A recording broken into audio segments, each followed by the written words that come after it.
पहला सेट ही है आपका BSRB क्लर्क एग्ज़ाम 1986 में आया हुआ। इसका एक बात का और ध्यान रखिएगा, 1986 से लेकर के मैं आपको 2019 तक के सेट करा दूंगा। 19 चल रहा है हमारा, 17 फिनिश हो चुका है, 16 हमारा टेलीग्राम ग्रुप पे स्टार्ट हो जाएगा, 13 कंप्लीट हो चुका है। तो ये सोचिए आप जरा कितना मटेरियल आपने कर लिया। 33 ईयर्स का मटेरियल आपके पास है इस टाइम। 33 मेरे ख्याल ज़्यादा हो जाएगा शायद, 35 ईयर्स का अगर आप इतना मटेरियल कर लें तो समझ लीजिए खुद इंद्रदेव जी भी आपका सिलेक्शन नहीं रोक सकते। ध्यान रखना बच्चों, ये SSC वाले तो क्या बड़ी बात है इनकी, सिलेक्शन आपका नहीं रोक सकता कोई भी बच्चा, कोई भी ऑडिटर, कोई भी व्यक्ति, मतलब आपका सिलेक्शन रोक ही नहीं सकता। जो भी सिलेक्शन रोकने के बीच में आते हैं, ध्यान रखना आप दुनिया का कोई भी एग्ज़ाम बेझिझक क्लियर करेंगे इंग्लिश का, ये मैं आपको दवा बोल रहा हूँ लिख करके। 35 ईयर्स के सेट्स करना बहुत बड़ी बात होती है। आप नॉर्मली घर बैठ के पढ़ेंगे तो आप 10 साल के सेट भी नहीं कर सकते अपना आप खुद से। आपको मैं यहाँ 35 साल के सेट करवा रहा हूँ, ये देखिए आप, ये 35 ईयर्स के। तो इससे बेस्ट मुझे नहीं लगता आपको पूरे यूट्यूब पे कहीं भी मिलेगा। दूसरी बात, हमारे यूट्यूब पर एक खास बात और भी आपको मिल रही है, वो मिल रही है कि हम लोग कंटिन्यूटी के साथ वीडियो डला रहे हैं। आप अगर सेट 1 से स्टार्ट कर रहे हैं तो सेट 2 की वीडियो आपको मिलेगी, सेट 3 की वीडियो मिलेगी, 4 की मिलेगी। औरों की तरह ऐसा नहीं है कि हमने एक सेट डाला और उसके बाद हम लोग थक गए हों। हमारा इसमें प्रॉफिट हो रहा है या नहीं हो रहा है, लेकिन आपका नुकसान नहीं होने दे रहे हम लोग बिल्कुल भी। अब आप लोग समझ रहे हैं, कुछ बच्चे नहीं समझ रहे हैं इस बात को। यस, लेकिन फ़िलहाल चलिए कोई बात नहीं, हम लोग आज का सेट शुरू करते हैं। बहुत प्यारा सेट है। एक बात का और ध्यान रखिएगा, मैं सेट कराने से पहले आपको बता दूँ, थोड़ा सोचने दे दूँ। कभी भी आप सेट करते वक्त ये मत सोचा करें कि सेट उस एग्ज़ाम में आया हुआ है तो ये हमारे एग्ज़ाम में नहीं आएगा, या फिर ये बैंक का है तो SSC में नहीं आएगा। ऐसा कुछ भी नहीं है भैया। एरर का अपना एक क्राइटेरिया होता है, कहीं से भी कोई सी भी एरर उठाई जा सकती है, कभी भी ध्यान रखना आप लोग। आप ये मत सोचना कि ये तो उस एग्ज़ाम से है या इस एग्ज़ाम से। किसी भी एग्ज़ाम की एरर किसी भी एग्ज़ाम में दी जा सकती है, क्योंकि ग्रामर, इंग्लिश जो है एक भाषा है, सब्जेक्ट नहीं है। सब्जेक्ट के होते हैं कोई लिमिटेशन कि ये चैप्टर आपका SSC में है और ये चैप्टर आपका बैंक में है, ये चैप्टर आपके ग्रुप डी में आएंगे, ये चैप्टर आपके इसमें आएंगे। कुछ लिमिटेशन होती हैं सब्जेक्ट पर, लेकिन लैंग्वेज पे कोई भी लिमिटेशन नहीं होती है। यही आपका लैंग्वेज जो आप कर रहे हैं, यही से आप IAS की तैयारी भी कर सकते हैं और यहीं से आप SSC की भी तैयारी कर सकते हैं, यहीं से आप बैंक की भी तैयारी कर सकते हैं। IAS लेवल की तैयारी के लिए भी आपको यही करना होगा, ध्यान रखना। इंग्लिश के लिए बच्चे मेरे पास IAS के लिए भी पढ़ने आते हैं, लेकिन उनको सिर्फ और सिर्फ क्या होता है, क्वालिफाइंग मार्क्स करना है खाली। वो 1-2 महीना पढ़ते हैं, इतना पढ़ते हैं जितना बस उनका काम होता है बस। यस, ऐसा नहीं कि मैं उनको IAS की तैयारी करा रहा हूँ, मैं IAS के लेवल की तैयारी नहीं करा रहा, मैं सिर्फ उनको इंग्लिश करा रहा हूँ बस, उनका क्वालिफाइंग। क्योंकि लेवल सबका सेम है। 10वीं बारहवीं का बच्चा पढ़ेगा तब भी यही पढ़ेगा, आप पढ़ेंगे तब भी ये पढ़ेंगे, लेकिन बस डिपेंड ये करता है कि 10वीं बारहवीं का बच्चा सिर्फ पढ़ता है ऊपरी तौर पर। आपको बाहर की खाल निकालनी है यहाँ पे, जैसे कि इस सेंटेंस में करते हैं शुरुआत पहले से ही। कह रहा है कि make heist least you should not miss the train. यहाँ बहुत ही प्यारा स्ट्रक्चर उसने दिया सेंटेंस का एक। साथ ही साथ मैं आपको बता दूं कि मैंने जो है अपना खुद का भी एक प्रैक्टिस सेट बनाया हुआ है 30 ईयर्स का। तो जब मैं प्रैक्टिस सेट बना रहा था तो मैंने इस बुक का भी सहारा लिया था। तो मैंने बुक पे पहले लिख रखा था कि कौन सा रूल किस चैप्टर से है, जैसे कि कंजक्शन से है, पूरी बुक पे मैंने लिखा हुआ है इस तरह से अपनी बुक पे। यस, तो फिलहाल इसको भी मैं सोचेगा, मैंने पहले से यहाँ पे इशारा लिख रखा अपने लेके, मैं एरर निकाल सकूँ आराम से। और दूसरी बात, आपको समझने से मतलब है खाली, देखिए यहाँ पे कह रहा है कि यहाँ पे एक रूल अप्लाई किया उसने कंजक्शन का। कंजक्शन का रूल क्या अप्लाई किया, वो है आपका लिस्ट का। लिस्ट और शुड का एक रूल होता है, जिसका मतलब होता है कहीं ऐसा ना हो, कहीं ऐसा ना हो कि हो जाओ, कि हो जाओ। और ये रूल जो है अपना आप में नेगेटिव सेंस दे रहा होता है। क्या दे रहा है आपको, ये नेगेटिव सेंस दे रहा है। आपको नोट लगाने की जरूरत नहीं है, नोट अपना मेन की रूल है इसके अंदर। जरा देखिए 2 सेंटेंस मैंने कहा, वर्क हार्ड आप ही के लिए है ये, work hard list you should fail. कठिन परिश्रम करो, कहीं ऐसा ना हो कि तुम फेल हो जाओ। मैंने कहा कहीं ऐसा ना हो कि तुम फेल हो जाओ यहाँ पे, जबकि नोट कहीं नहीं है, लेकिन फिर भी नोट का भाव निकल के आ रहा है। ये सेंटेंस आपको सिर्फ नेगेटिव सेंस देगा, नेगेटिव नहीं आएगा। बिल्कुल ऐसे ही जैसे आपको टू दिया करता था। यस, ऐसे ही आपका लिस्ट शुड है कि आपका ये इनके साथ नोट कभी नहीं आएगा, लेकिन नोट का ये भाव देंगे आपको। यानी कि इन सेंटेंस से, इन दोनों रूल से आपको एक एरर दी जा सकती है कि इनके साथ नोट लगाया जा सकता है। ये ध्यान रखना, आप इनके साथ नोट कभी नहीं आएगा। दूसरी एरर दी जा सकती है, यहाँ पे शूट हटा के कुछ और लगा सकते हैं। ये भी ध्यान रखना कि शूट की जगह शूट ही आएगा बस। आप सोचें कभी वुड आ जाएगा, क्योंकि वुड भी तो इसी फैमिली का ही है, या कुड आ जाएगा बिकॉज कुड भी इसी फैमिली का है, या माइट आ जाएगा, माइट भी इसी की फैमिली का है, ऐसा नहीं होगा। माइट, कुड और वुड नहीं आएगा। शुड तो मतलब बस शुड ही आएगा, ये ध्यान रखें आप। तो इस सेंटेंस में उसने नोट लगा रखा है, नोट है यहाँ पे एरर, नोट वाला पार्ट आपका यहाँ पे डेफिनेटली गलत होगा, यानी कि सेंटेंस में पहुँच जाएगी आपके सी पार्ट में एरर। चलते हैं सेंटेंस नंबर नेक्स्ट पे। नेक्स्ट सेंटेंस क्या कह रहा है? कह रहा है कि many of us do not have to swim, do not know to swim at all. Many of us, sentence की शुरुआत ही मैनी से हुई है। मैनी ऑफ अस, सेंटेंस में जब भी मैनी आए तो आपको प्लूरल नाउन और प्लूरल वर्ब का ही इस्तेमाल करना है। सबसे इम्पोर्टेंट बात याद रखेंगे आप लोग, प्लूरल नाउन और प्लूरल वर्ब का ही इस्तेमाल करना है। यहाँ पर हुआ भी है, many of us, do not, plural noun ही तो है ये और प्लूरल वर्ब है आपकी ये, तो कोई दिक्कत नहीं। यहाँ पे इस रूल में तो मुझे कोई प्रॉब्लम नहीं है फिलहाल, यानी कि जो मुझे चाहिए था वो यहाँ पर है।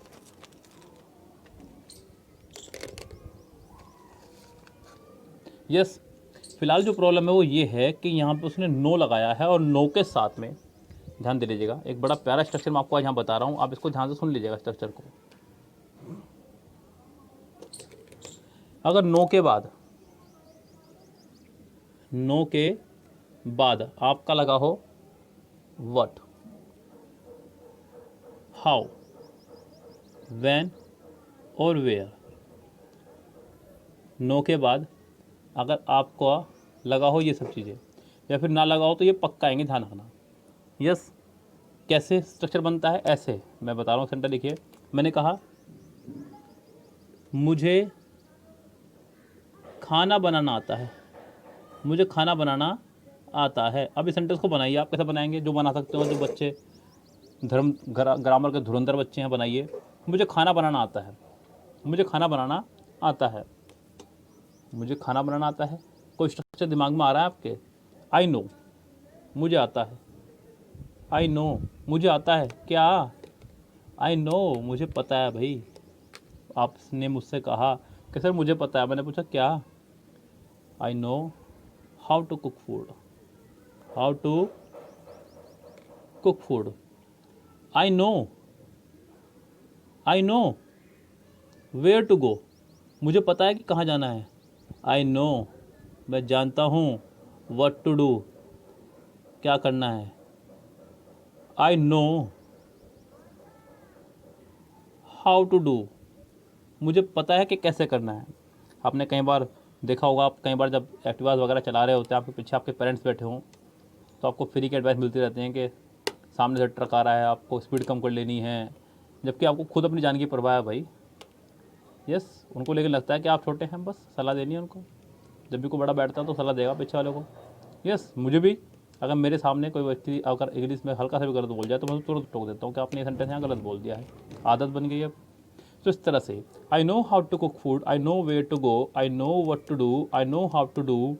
यहाँ पे भी सेंटेंस में होगा many of us do not know how to swim at all. यहाँ पे आपकी एरर चली जाएगी सी पार्ट में, टू से पहले आपको यहाँ पे हाउ को लगाना था, ये आप समझ चुके हैं अब बहुत अच्छे से। चलते हैं नेक्स्ट सेंटेंस पे। नेक्स्ट सेंटेंस क्या कह रहा है जरा उसको देखिए। कह रहा है कि at last he was married with a poor girl. ये बहुत ही प्यारा स्ट्रक्चर है, मतलब ये समझ लीजिए कि ऐसे ऐसे रूल अगर एग्जाम आपको मिल जाए ना मेरे पास यहाँ से, तो ये समझ लीजिए कि आपके तैयारी में 4 चांद लग रहे हैं। वो रूल जो लगातार रिपीट हो रहे हैं वो ये रूल नहीं है आज। अब तक दोनों रूल बढ़िया आ गए, दोनों रूल मतलब आपके बल्ले बल्ले हो गए दोनों रूल में। तीसरा रूल भी बल्ले बल्ले वाला आ गया। मैरी का मतलब होता है शादी करना। इसके डबल यूज़ हैं, 2 यूज़। पहला यूज़ तो इसका एक्टिव में है और दूसरा रूल इसका पैसिव में है। पैसिव में यानी कि आप समझ लीजिए कि इसके साथ बी की फैमिली जरूर होगी, कोई ना कोई। किसकी फैमिली? बी की फैमिली। कौन सी होगी? इज़, एम, आर, वॉज, वर, इनमें से कोई भी एक होना जरूरी है, ये आपको पता ही है। साथ में थर्ड फॉर्म का आना जरूरी है। पैसिव में इस तरह यूज़ होगा, एक्टिव में ये फर्स्ट फॉर्म की तरह यूज़ हो सकता है और सेकंड फॉर्म की तरह यूज़ हो सकता है बस, या फिर एनजी फॉर्म की तरह। बाकी सिंपल स्ट्रक्चर जो आपको पता है एक्टिव के सभी स्ट्रक्चर वो यूज़ हो सकता है। अब जरा समझ लें कि क्या दोनों में अंतर है। अगर मैरी आपका एज एक्टिव यूज़ हो रहा है, मैरी का यूज़ आप एक्टिव सेंटेंस में कर रहे हैं, किस में कर रहे हैं? एक्टिव सेंटेंस में, तो आपको इसके साथ नो प्रपोजिशन लगानी है। क्या लगानी है? नो प्रपोजिशन, कोई भी प्रपोजिशन नहीं आएगी, ध्यान रखें आप। नो प्रपोजिशन, मैंने कहा, दिख रहा है आपको साफ? यस, कोशिश तो यही है। मैंने सेंटेंस में कहा रामा मैरिड सीता, रामा मैरिड सीता। ठीक है, क्योंकि सेंटेंस एक्टिव में है, सेकंड फॉर्म आई है, डायरेक्ट बी की फैमिली नहीं है इससे पहले। सेंटेंस बिल्कुल ठीक है, एक्टिव में सेंटेंस है, एक्टिव बिल्कुल करेक्ट। यस, जैसे कि मैंने कहा, अक्सर बोल देते फिल्मों में देखा होगा, I want to marry with you. हालांकि यहाँ पे छोड़ो, अगर मैं यह छोड़ ही दूँ, आई वॉन्ट टू मैरी, बस बात खत्म, तो अब भी आप कुछ नहीं लगाएंगे यहाँ पे। ये सेंटेंस भी एक्टिव में है आपका, किसमें सेंटेंस किसमें आपका, ये एक्टिव में सेंटेंस आपका ये। अब अगर यही सेंटेंस आपका पैसिव में हो, तो पैसिव में क्या स्ट्रक्चर रहेगा, ज़रा ध्यान दीजिएगा। अगर मैरी, क्योंकि पैसिव परिवार तो थर्ड फॉर्म आएगी, ये तो कन्फर्म है, पैसिव कहलाता है तभी जब थर्ड फॉर्म आए, और साथ में बी की फैमिली होगी, क्या होगी साथ में, बी की फैमिली होगी। अब यहाँ से एक बहुत प्यारी बात याद रख लेना, अपने अपने कानों को थोड़ा सा और नज़दीक लिया है मेरे मोबाइल के, आप अपने मोबाइल के सॉरी, और फिर सुने मेरी बात को पूरी। देखिए, अगर यहाँ पे मैरिड हो पैसिव में, और शादी हो रही है बॉय की गर्ल से, बॉय की गर्ल से, बॉय की गर्ल से, तो आपको इसके साथ लगाना है टू। क्या लगाना है आपको इसके साथ में, टू। और अगर गर्ल की हो रही है बॉय से, तो आपको लगाना है विद। अब आप कहोगे सर क्यों बेवकूफ़ बना रहे हमारा, बॉय की गर्ल से हो या गर्ल की बॉय से, बात तो एक ही है, शादी तो आपस में ही हो रही है। भाई बिल्कुल सही बात है, लेकिन क्या करें भाई, अंग्रेजी मेरी भाषा तो है नहीं, अंग्रेजी है भाषा अंग्रेज़ों की, आपको अंग्रेज़ों के लहजे में पढ़नी पड़ेगी। क्योंकि अगर ये मेरी लैंग्वेज होती तो मैं इसमें काफ़ी परिवर्तन करके आपके लिए एग्ज़ाम ईजी कर देता और आपका एग्ज़ाम के लिए करवाता है, लीजिए भागिए। लेकिन अंग्रेज़ों की भाषा अंग्रेज़ों की भाषा से पढ़नी पड़ेगी। जैसे कि आपको अगर मेरे यहाँ पढ़ना है तो मेरे नियमों से पढ़ना पड़ेगा, आपके यहाँ पढ़ना होगा तो मुझे आपके नियमों से पढ़ना होगा। अगर मैं कल को आपके घर आता हूँ तो मुझे आपके नियमों के घर में घुसना होगा, चप्पल बाहर उतारनी पड़ेगी, चुपचाप बैठना पड़ेगा, रात को जल्दी सोना पड़ेगा। मेरे घर में मेरे नियम चलते हैं, मैं पूरी रात 2 बजे सोऊँ 3 बजे सोऊँ, चप्पल लेके आऊँ या ना आऊँ, कोई नियम नहीं है। सो इस तरह से ही यहाँ पे ज़्यादा ध्यान दीजिएगा। मैंने कहा रामा वॉज, चलो Rama is married to Sita, Rama is married to Sita, या फिर आप इसे ऐसे बनाइए, Sita is married with Ram. अब मेरी बात को समझो जरा, आपने भी कई बार अपने गौर किया होगा, कभी आपके यहाँ कार्ड आए, सो जब लड़कों को अलग तरह से आता है तो लड़के का नाम ऊपर, यस राहुल वेट्सरिया, और जब लड़की वालों की तरफ से आ रहा होता है तो लड़की का नाम ऊपर। ऐसा क्यों भाई, उन्होंने क्यों नहीं छपाया नाम ऊपर नीचे, कहीं छप जाता चाहे, लेकिन आपने देखा ना, इस बात को गौर किया है। सो यहाँ पे जब लड़की की शादी लड़के से होगी तो विद, और जब लड़के की शादी लड़की से होगी तो टू। ये बात आप मेरी गांठ मार के खूब अच्छे से रख लेना, आपके बहुत काम आएगी। ध्यान रखना, आपको फ्री के नंबर देके जाएगी क्लोड टेस्ट में, PQRS में और कॉमन एरर में। यस, सो याद रखिएगा इस बात को। चलते हैं नेक्स्ट सेंटेंस पे। नेक्स्ट सेंटेंस भी बहुत ही इंपॉर्टेंट सेंटेंस है, उसको देखिएगा क्या कर रहा है नेक्स्ट सेंटेंस, आपका दिल बागबान हो जाएगा आपका आज। बाकी में धन्यवाद दीजिएगा उसको जिसने भी कह करके शुरू करवाया है सेट 1 से। कह रहा है कि she said that she will help me whenever I was in difficulty. एक बहुत ही प्यारा रूल मैं आपको बताता हूँ। अक्सर रूल ये बताता हूँ कि सेंटेंस अगर प्रेजेंट में चल रहा है तो पूरा सेंटेंस प्रेजेंट में चलेगा, यस। और सेंटेंस अगर पास्ट में चल रहा है तो पूरा सेंटेंस पास्ट में चलेगा। ये बात मैं चीख चीख के कई बार बता चुका हूँ आपको, कई बार आपने इस बात पर गौर भी किया होगा। अब यहाँ सेंटेंस में यही प्रॉब्लम है। इस सेंटेंस में उसने पहले दिया सैड, सैड है आपकी वर्ब की सेकंड फॉर्म। फिर उसने आपको दिया विल, विल को मैं मानता हूँ प्रेजेंट में, यानी कि फर्स्ट फॉर्म मानता हूँ उसको मैं, सेकंड फॉर्म इसकी वुड है। फिर उसने आपको दिया वोज, वोज भी है सेकंड फॉर्म यानी पास्ट में है। सो आपको दिख रहा होगा गलती यहीं पे है साफ साफ। आप अच्छा हो कि आप इस विल की जगह वुड का इस्तेमाल करें, इसे भी पास्ट बनाएं और अपना सिलेक्शन करें कन्फर्म। इस सेंटेंस में आपका सी पार्ट में है एरर, विल को करना होगा वुड। चलो चलो चलो चलो आगे बढ़ते हैं सेंटेंस नंबर नेक्स्ट पे। बहुत ही प्यारा सेंटेंस आ गया नेक्स्ट, मतलब बाढ़ आ गई एकदम से, बहुत अच्छे अच्छे सेंटेंसेस की, ये ध्यान रखिएगा। एक सेकंड दीजिए बच्चों, पानी पी लूँ।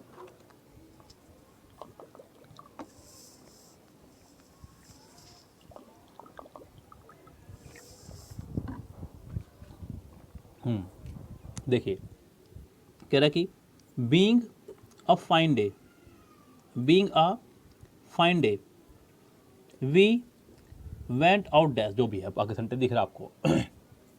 आज भी मौसम बड़ा अच्छा हो रहा है हमारे यहाँ, आपके यहाँ भी हो रहा हो, जल्दी हो जाएगा, चिंता ना करें, मानसून आने वाला है। कह रहा है कि being a fine day we went out for a picnic at Okhla. मौसम अच्छा होने की वजह से हम लोग पिकनिक पे निकल लिए ओखला। अब यहाँ ध्यान दीजिएगा, ये सेंटेंस आपका पार्टिसिपल पे है। मुझे यहाँ पे बतानी तो बहुत सारी बात थी, लेकिन पार्टिसिपल अपना में एक बहुत इंपॉर्टेंट चैप्टर है। यहाँ रश्मि नाम की एक लड़की का हमारे पास 2 बार मैसेज आ चुका, सर पार्टिसिपल पे वीडियो बनाइए, लेकिन 2 दिन से मैं कोई वीडियो ही नहीं बना रहा था, तो मैं कैसे वीडियो बनाता। लेकिन मैं इसके ऊपर जल्दी वीडियो बनाऊंगा। लेकिन फिलहाल आप मेरी बात को समझना एक सेंटेंस के माध्यम से। मैंने कहा हैविंग, समझना ध्यान से, having finished her work, having finished her work she went to Nehru market. ये इन शॉर्ट में लिख दिया मैंने, नेहरू मार्केट हमारे यहाँ की फेमस मार्केट है भाई। आप चाहें तो हैविंग के ऊपर एक अलग से वीडियो पढ़िए मेरी यूट्यूब पर, आप डाल देना हैविंग बाय सौरभजन सर, आपको अलग से वीडियो मिल जाएगी। Having finished her work she went to Nehru market. जरा गौर कीजिए कि यहाँ पे इन दोनों काम को करने वाला कौन है। अपना काम खत्म करने के बाद वह नेहरू मार्केट गई, तो काम भी इसने खत्म किया और नेहरू मार्केट भी यही गई, यानी कि ये काम भी इसने किया है और ये काम भी इसने किया है। जब दोनों काम को करने वाला एक ही व्यक्ति हो, एक ही सब्जेक्ट हो, तो आपको सिर्फ सब्जेक्ट एक बार लगाना है। लेकिन जब दोनों काम को करने वाले 2 लोग अलग अलग हो, जैसे कि यहाँ पे मौसम को फाइन मैंने नहीं किया है, हमने तो प्लान सिर्फ पिकनिक पे जाने का बनाया है बस, ये काम हमारे द्वारा नहीं हुआ है, ये काम हुआ है प्राकृतिक। तो जब दोनों काम को करने वाले 2 अलग अलग व्यक्ति होंगे, तो आपको दोनों के साथ लगाना होगा सब्जेक्ट। यहाँ पर आएगा आपका it being a rainy day, it being a fine day, we went out for a picnic at Okhla. जैसे कि यहाँ पे भी मैं बता दूँ आपको सेंटेंस, मैंने कहा having one in an idle, having one in an idle my friend invited me to dinner. अब जरा यहाँ पे भी गौर करें, तो यहाँ पे 2 लोगों के द्वारा काम हुआ है कि इंडियन आइडल तो जीत के आया हूँ मैं, और इनवाइट किया मुझे मेरे मित्रों ने। ये काम तो कर रहे हैं मेरे फ्रेंड्स, और ये काम कर रहा हूँ मैं, 2 लोगों ने काम किया। तो यहाँ पे शुरू में एक सब्जेक्ट आएगा, ध्यान रखें। बाकी मैं आपको पार्टिसिपल का वीडियो अलग से बना कर दूंगा, आपको बहुत अच्छे समझ में आएगा। यहाँ पे इसके ए पार्ट में मिस्टेक हो जाएगी। फिलहाल तो आगे बढ़ते हैं सेंटेंस नंबर नेक्स्ट पे। सेंटेंस नंबर 6 है। ये तो खैर बहुत टुच्चा रूल है, पहले भी मैंने आपको कई बार बताया है, ये आपके लिए इतना प्रभावकारी रूल नहीं लगेगा, लेकिन अच्छा है, फिर भी देख लीजिएगा। कह रहा है कि many a man have been working under me.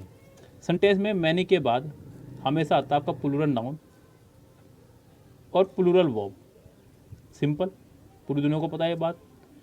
Many के बाद प्लूरल नाउन, प्लूरल वर्ब। लेकिन अगर मैनी के बाद लगा हो आर्टिकल, क्या लगा हो, आर्टिकल ए या एन, तो सिंगुलर नाउन, सिंगुलर वर्ब का इस्तेमाल करते हैं, ध्यान रखना। मैनी के बाद अगर लगा हो आर्टिकल, तब इस्तेमाल करते हैं सिंगुलर नाउन और सिंगुलर वर्ब का। यहाँ पे यही बात हो रही है, मैनी के बाद लगा है यहाँ पे आर्टिकल, मैनी या मैन, तो अच्छा होगा अब यहाँ पे हैव की जगह हैज़ का इस्तेमाल करें, तो सेंटेंस आपका करेक्ट हो जाएगा, ये ध्यान रखें। तो इस सेंटेंस में आपकी हो जाएगी बी पार्ट में एरर फिलहाल। यस, चलते हैं नेक्स्ट सेंटेंस पे। नेक्स्ट सेंटेंस क्या कह रहा है भाई, ध्यान से समझिएगा उसको। कह रहे कि your flat is superior than that of mine in all respects. तुम्हारा फ्लैट जो है मेरे फ्लैट से हर क्षेत्र में अच्छा है, ये कहना चाह रहा है।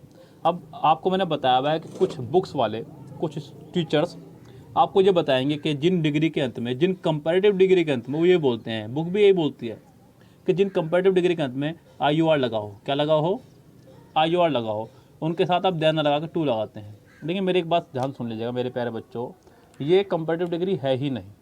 अगर ये कंपैरेटिव डिग्री है तो आप मुझे उन टीचर्स से, उन बुक वालों से इसका सुपरलेटिव और पॉजिटिव बताइएगा, पूछ करके क्या होगा, नहीं बता पाएंगे। है ही नहीं ये कंपैरेटिव, ये आपकी सिंपल डिग्री है, एब्सोल्यूट डिग्री, ये आपके ऐसी यूज़ होगी। बस आप ध्यान रख लें, जिनके आखिर में IUR होगा उसका टू लगाएंगे, superior, junior, inferior, prior, interior, posterior, yes anterior. मतलब मैंने आपको बहुत सारे वर्ड बता दिया, आप तो यार हद ही कर दी, बस मैंने 2 दिन की कमी पूरी कर दी आपकी। आज आप मुझे कुछ ना कहिएगा बस प्लीज़। यहाँ पे इनके साथ आपको लगाना है सबके साथ में टू, लेकिन उसने क्या लगाया है, देन। बी पार्ट में आप देन की जगह टू का इस्तेमाल करेंगे, सेंटेंस आपका ऑटोमेटिक हो जाएगा करेक्ट। सो इसके बी पार्ट में है एरर फिलहाल। नेक्स्ट सेंटेंस देखिए, बहुत ही सुंदर सेंटेंस कह रहा है कि I told him the story in details to make him understand. इटफुली। इडियोमेटिक सेंटेंस है, देखो लिखा हुआ है आपके सामने, मैंने इडियोमेटिक सेंटेंस का एक अलग से प्रेजेंटेशन बनाया हुआ है, किस दिन वो जरूर कराऊंगा आपको मैं। उससे क्या होगा कि जितने भी इडियोमेटिक सेंटेंस एग्जाम में आए हुए हैं वो सारे एक साथ हो जाएंगे आपके। मैंने वैसे तो पूरी बुक का इसका प्रेजेंटेशन अलग से बनाया हुआ है, लेकिन इडियोमेटिक सेंटेंस जितने भी हैं आपके 60-70 के आसपास ऐसे सारे एक साथ कंफर्म हो जाएंगे आपके, बल्ले बल्ले हो जाएंगे आपके, मजा आ जाएंगे बढ़िया वाले। यस, फिलहाल इस सेंटेंस में चलते हैं। क्या कह रहा है, कह रहा है कि I told him the story in details. ये जो उसने लगाया इन डिटेल्स, ये आपका एक इडियम है, संक्षेप में। तो इसके साथ कभी भी ऐसे एस नहीं आएगा, ध्यान रखें आप। इन डिटेल हो गया, इन कन्फ्यूज़न हो गया। यस, ये आपको कुछ इडियम बता रहा हूँ मैं आपको, 2-4। इन ट्रबल हो गया, एक जैसे ही है सारे ये। इन ट्रबल हो गया, इन डेंजर हो गया, यस, और इन डैट हो गया। ये बहुत सारे कुछ इडियम्स हैं जिनके साथ आप कभी भी ऐसे, मतलब जैसे हैं वैसे ही रहेंगे, बस कुल मिला के बात ये है। अगर इनके साथ ऐसा तो ऐसा आएगा, जिनके साथ ऐसा नहीं है तो ऐसा नहीं आएगा। आप इनमें कोई छेड़खानी नहीं कर सकते, कुल मिला के बात ये है। यस, ये आपको अधिकार नहीं है छेड़खानी करने का साथ में इनके। क्लियर मेरी बात। तो यहाँ पे आपको इन डिटेल्स को करना होगा, इन डिटेल, और सेंटेंस आपका हो जाएगा बिल्कुल ये करेक्ट, यानी कि इसके भी हो जाएगी आपके बी पार्ट में ही एरर। सेंटेंस नंबर नेक्स्ट देखिए, सेंटेंस नंबर नेक्स्ट क्या कह रहा है,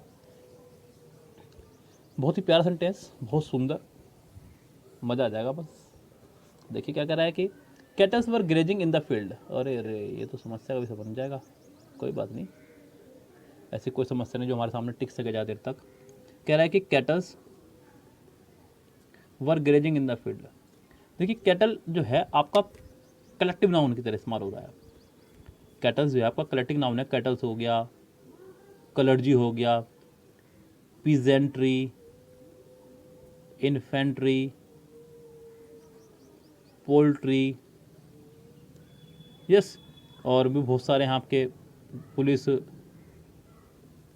पीपल, वर्मिन, यूथ, मतलब बहुत सारे हैं, मुझे इतने याद है, मैं पता नहीं कितनी लिस्ट भर जाएगी।